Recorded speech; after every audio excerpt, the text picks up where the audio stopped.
Hello everybody. If you want to read all the stories in full, please go to www.steveuk.blog. Thank you. Short story 354, The Mysterious Disappearance of Agent Thompson. Intermediate. It was a chilly autumn evening in London when I first heard the news. Agent Thompson, one of the most skilled and respected spies in MI6, had gone missing.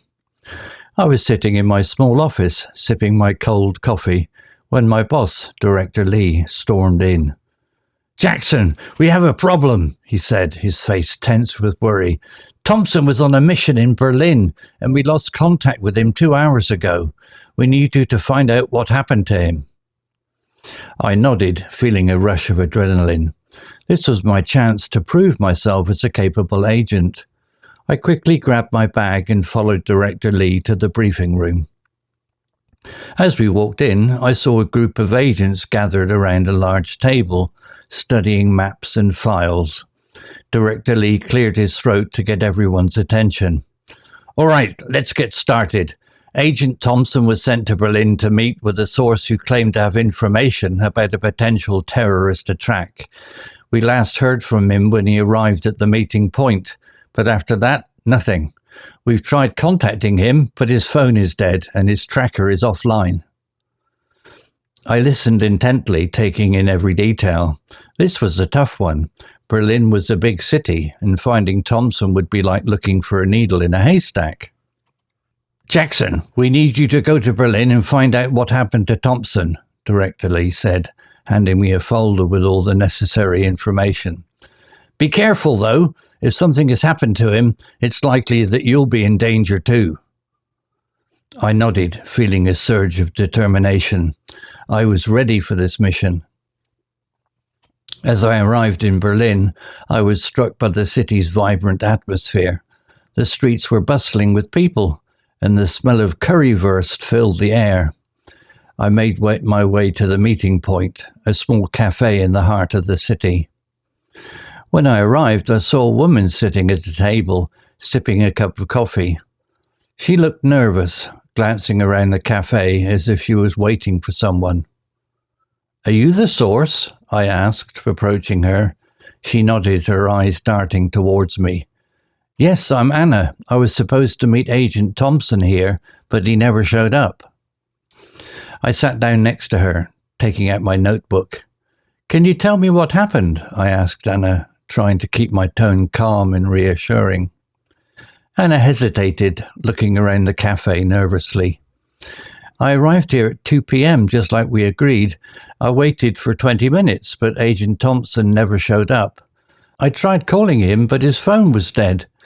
I was about to leave when I saw a suspicious person lurking around the cafe.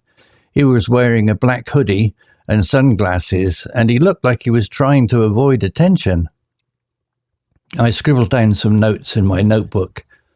"Can you describe this person in more detail?" Anna thought for a moment. "He was tall, around 6 feet, with a lean build. He had a scar above his left eyebrow and a tattoo on his neck. I didn't get a good look at his face, but I remember that he was wearing a silver watch on his left wrist." I nodded, making a mental note to look for anyone matching this description. "Did you see where he went after he left the cafe?" Anna nodded. "He walked down the street towards the river. I didn't follow him, but I remember that he seemed to be in a hurry." I thanked Anna for her information and asked her to stay in the cafe while I was investigated further. I walked down the street, following the direction that the suspicious person had taken. As I walked, I noticed that the streets were getting increasingly deserted. I quickened my pace, my senses on high alert. After a few minutes of walking, I arrived at the river. I looked around, but I didn't see anyone matching the description. I was about to give up when I noticed a small boat docked on the riverbank. I approached the boat cautiously, my eyes scanning the surrounding area. As I reached the boat, I saw a piece of paper on the deck. I picked it up and my heart skipped a beat as I saw a message scrawled on it. "Meet me at the old warehouse at midnight. Come alone." I knew that I had to investigate further. I made my way back to the cafe where Anna was still waiting. I asked her to go back to her hotel and wait for further instructions. I then made my way to the old warehouse, my heart racing with anticipation. As I approached the warehouse, I noticed that it was abandoned and looked like it hadn't been used in years. I cautiously made my way inside, my eyes adjusting to the darkness. As I stepped inside the warehouse, I was struck by the eerie silence. The air was thick with dust, and cobwebs hung from the rafters like ghostly fingers. I fumbled for my flashlight and turned it on, casting a weak beam of light into the darkness. I began to explore the warehouse, my footsteps echoing off the walls. The space was vast and empty, with crates and boxes stacked haphazardly around the perimeter. I saw no signs of Agent Thompson or the suspicious person, but I knew I had to keep searching. As I made my way deeper into the warehouse, I stumbled upon a door hidden behind a stack of crates. The door was slightly ajar, and I could hear a faint noise coming from the other side. I pushed the door open slowly, my heart pounding in my chest. On the other side of the door, I found myself in a narrow corridor. The walls were lined with old pipes and flickering fluorescent lights, casting an eerie glow over the scene. I could hear footsteps echoing down the corridor, growing fainter with each passing moment. I took off after the footsteps, my senses on high alert. The corridor twisted and turned, leading me deeper into the bowels of the warehouse. I was starting to get disorientated, but I knew I had to keep moving. Suddenly, the corridor opened up into a large room. I was confronted with a sight that made my blood run cold. Agent Thompson was tied to a chair, a gag over his mouth. The suspicious person was standing over him, a cruel smile spreading across his face. "Welcome, Agent Jackson," the man said, his voice dripping with malice. "I've been expecting you. You're just in time to witness the final act of our little drama." I knew I had to act fast. I charged at the man, but he was too quick. He pulled out a gun and pointed it at Agent Thompson's head. I froze, my heart pounding in my chest. "Don't move, Agent Jackson," the man sneered, "or your friend here will be the one who suffers." I was trapped. I knew I had to think fast, or Agent Thompson would be doomed. But for now, I was at the mercy of this ruthless adversary. And then, just as all hope seemed lost, I heard a noise behind me, the sound of footsteps echoing down the corridor. The man's eye flickered towards the door, and for a moment his attention was diverted. It was all the opportunity I needed. I launched myself at the man, determined to disarm him and free Agent Thompson. We crashed to the ground, wrestling for control of the gun. The man was strong, but I was driven by desperation. I managed to pin him to the ground, my fingers closing around the gun. I twisted it out of his hand, feeling a surge of triumph. As I stood up, panting, I saw Agent Thompson staring at me in gratitude. I quickly untied him, and he rubbed his sore wrists.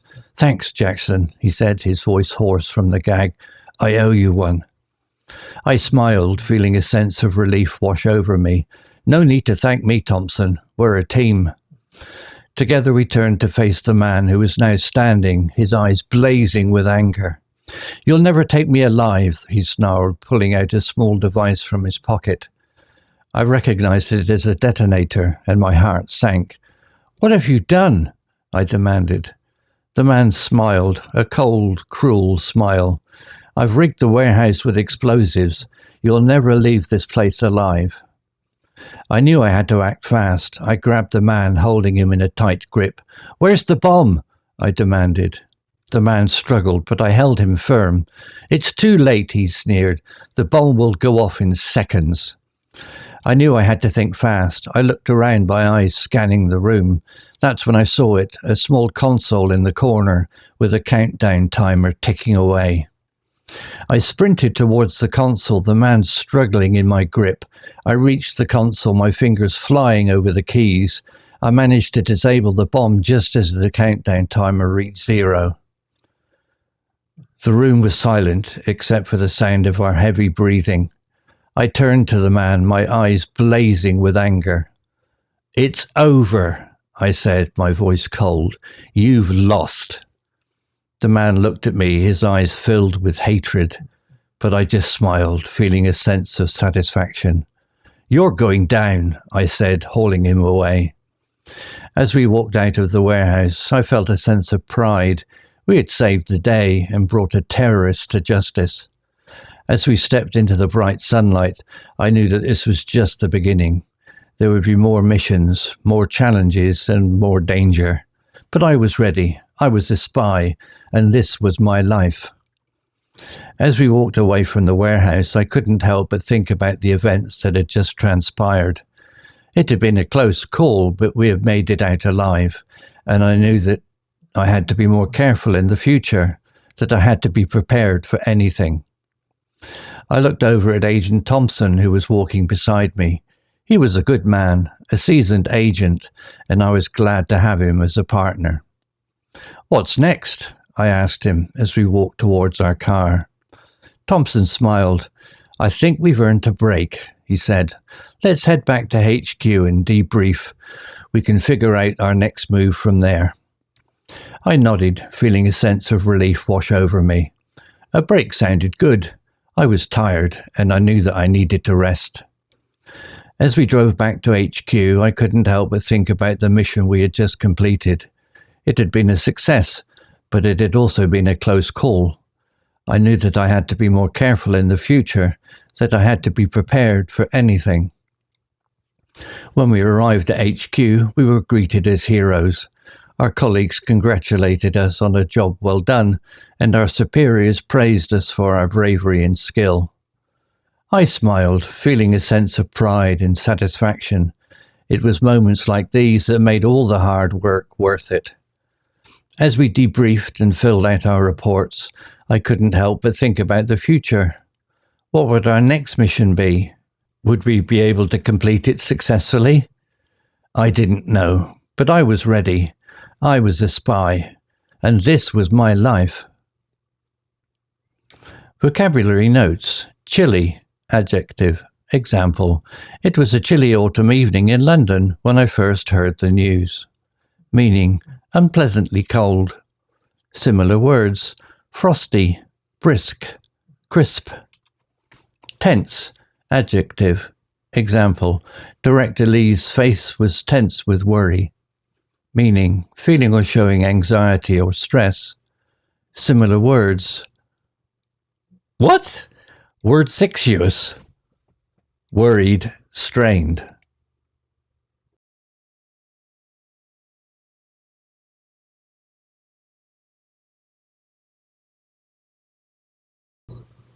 Similar words, anxious, worried, strained. Rugged, adjective. Example, the man was rugged and rough-looking. Meaning, strong and rough in appearance or manner. Similar words, tough, rough, robust. Scurrilous, adjective. Example, the man's scurrilous smile made me feel uneasy. Meaning, insulting or slanderous. Similar words, insulting, defamatory. Detonator, noun. Example, the man pulled out a small device from his pocket, which I recognized as a detonator. Meaning, a device used to set off an explosive charge. Similar words, fuse, igniter. Console, noun. Example, I sprinted towards the console, my fingers flying over the keys. Meaning, control panel or computer terminal. Similar words, panel, dashboard. Debrief, verb.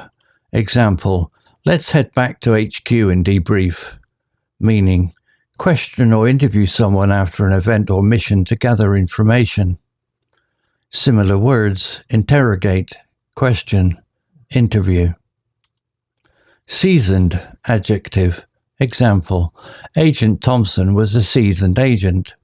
Meaning, and skilled through long practice or training. Similar words, veteran, skilled. Strained, adjective. Example, the man's eyes were strained with hatred. Meaning, signs of tension or stress. Similar words. Anxious, worried. Robust, adjective. Example, the man was robust and strong-looking. Meaning, and healthy in body or mind. Similar words. Strong, sturdy, vigorous. Story written by Llama 3.1405b AI. Images created by Designer AI. To read all the stories in full, please go to www.steveuk.blog. Thank you.